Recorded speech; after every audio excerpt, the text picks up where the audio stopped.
It's pump track day.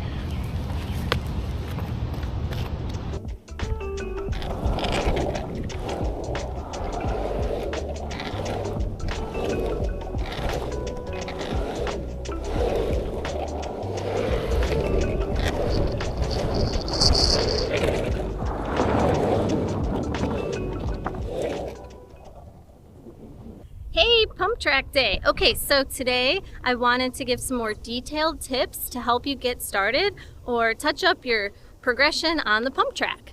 So first I'll talk to you about my board setups and what I've been using. This is the board that I learned on. It's the Carver loaded poke. Did I say Carver? Well, it's a loaded poke, but it has Carver trucks. And the Carver trucks are a type of surf skate truck. You probably know this if you skate, but they turn very easily. The back truck is a little bit more standard. These are the Carver C7. I like this board because it has a really nice pocket for your feet. It has good concave. It's not so flat. And it has a pretty good kick tail. After I became kind of obsessed with trying to figure out how to ride switch, I decided to get a more true twin tip board. So this is the loaded chinchiller, and it's similar to this board, but it does not have as much concave and it's a little more narrow. Both of these boards have a pretty decently wide wheelbase though. Wheelbase is how far your feet will be apart, and I prefer a wider wheelbase because I snowboard, so that just kind of connects better for me than having my feet too close together. On this board I just used a more traditional style truck. I just have just standard Paris trucks. In my first pump track video, I gave 3 tips for starting out. The first tip was breaking your route into small, manageable sections. I talked about conquering like maybe one fear at a time. So if you're a little freaked out about, what it looks like just to approach the downward slope, and that is just visually freaking you out, then first thing would be just focus on making that feel more comfortable. Focus on, let me move this camera.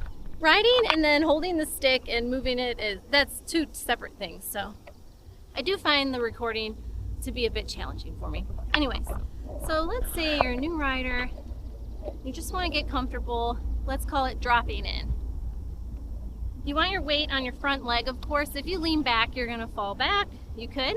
And then remember, also practice hopping off the board if it's your first time dropping down, because it's likely that you're gonna go farther than you thought and you might not be ready to keep going. So it's okay to practice stepping off the board. So you weight your front foot, no sudden movements, just stay still. And you can see I'm barely pumping. I'm just getting used to that motion, what it feels like moving on my board while seeing these big bumps. I haven't taken advantage of the bumps yet. I'm just getting used to the visual. Now I'll practice some ways of exiting the board.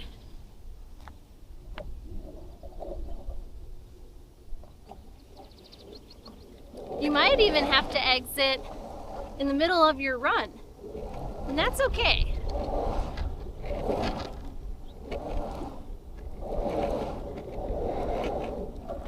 You can see I kept my weight very balanced and in the center, and I just simply hopped off. You might even practice this on the flat ground. But I'm guessing if you're at a pump track, sunny, on a longboard, you already have those skills, I would think, with pushing, with hopping on and off. Try and get my feet comfortable.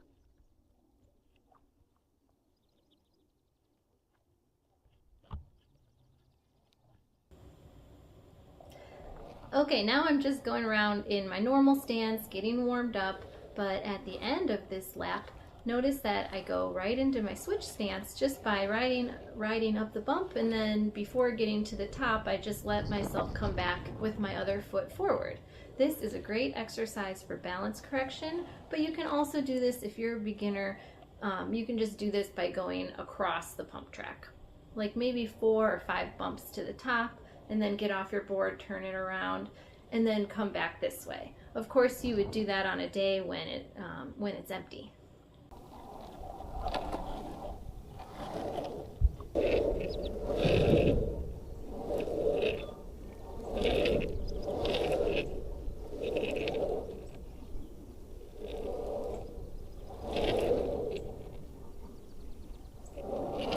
You probably noticed I was a little wobbly. I was trying to adjust the angles of my feet before riding the whole thing switch.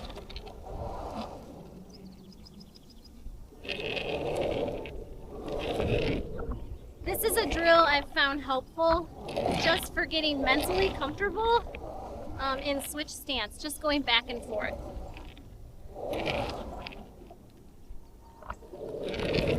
I also like how you can directly compare the posture of your regular stance to the switch stance, and then practice adjusting and making yourself not rigid.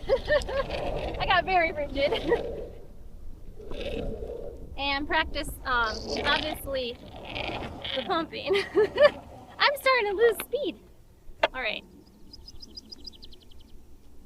Let's see if I can try that drill over here.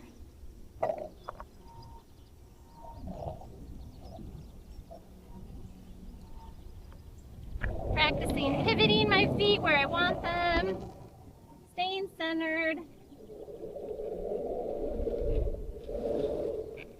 All right, on the next one, I'm going to come back, try to hit some corners.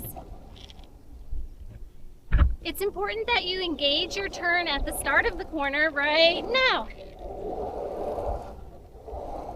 Oh, I leaned away from the wall. That was bad. Think about putting your body weight closer to the wall. You're naturally going to correct some of these balance postures, but it's also helpful to know what went wrong and put words to it. All right, regular stance, foot back, switch stance, pivoting the feet, get them comfy. All right, let's do it this time, the whole thing. Yes, so if the corner is a C shape, then think about what motion you need to complete the turn at the very, if you're coming this way, in this case it would be the bottom of the C. You don't want to think about your body mechanics for turning when you're in the middle of the C. It's too late. You'll probably find yourself flying up the wall by then.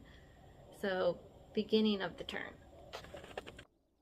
I see over across from me, we're about to have some weed whacking, lawn mowing going on, so maybe I'll just narrate over this video.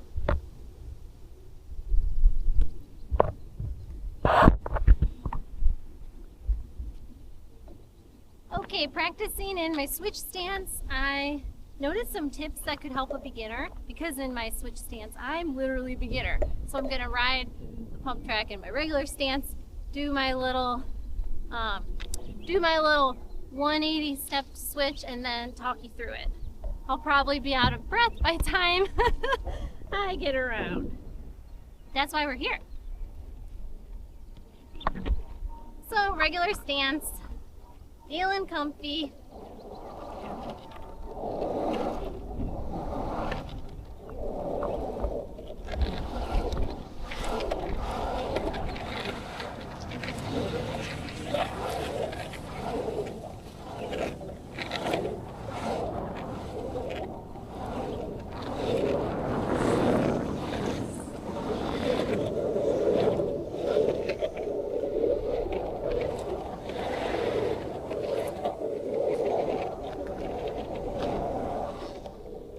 Okay, 180 step. Whoa, terrifying. Now I need to pivot my feet, get them comfortable. I lost my speed. Think about lifting up as you approach.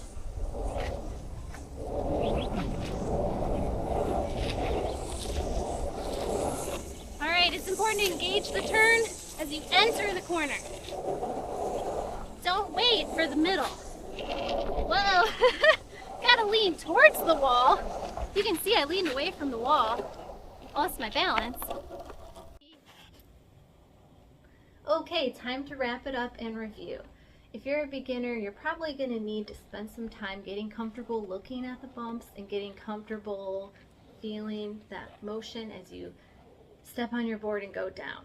This also requires some practice stepping off the board and exiting safely. Pumping. When you're starting to pump, my main tip has to do with generating momentum by lifting up as you approach the bump. This requires your knees to stay soft and bouncy because your knees are going to straighten out as you get close to the bump. You'll naturally bend your knees on the way down. Never keep your knees in one fixed, rigid position, or you'll notice you just won't have the dynamic movement that you need. Cornering. You never have to start at the very top of the wall. People will tell you aim for the red line or aim for the top, but really if you're just getting started, you're going to want to practice the motions of turning, and this happens as you enter the turn. So if you are facing the wall and your chest is to the wall, you'll be making a heel side turn. Put some weight on your heels. If you are with your back to the wall, you are making a toe side turn, weight on your toes. In the corners is one of the most important times for your knees to stay really bouncy. I always say bouncy knees. I don't know how else to say it, but if you get rigid, remember you won't have the control you need. Hope you enjoy the pump track. It's a wonderful way to exercise, to get strong, and then the progression on the pump track is just so fun. Bit by bit, you're going to feel more and more confident, and it's quite addicting. I love the pump track. Have fun. Bye.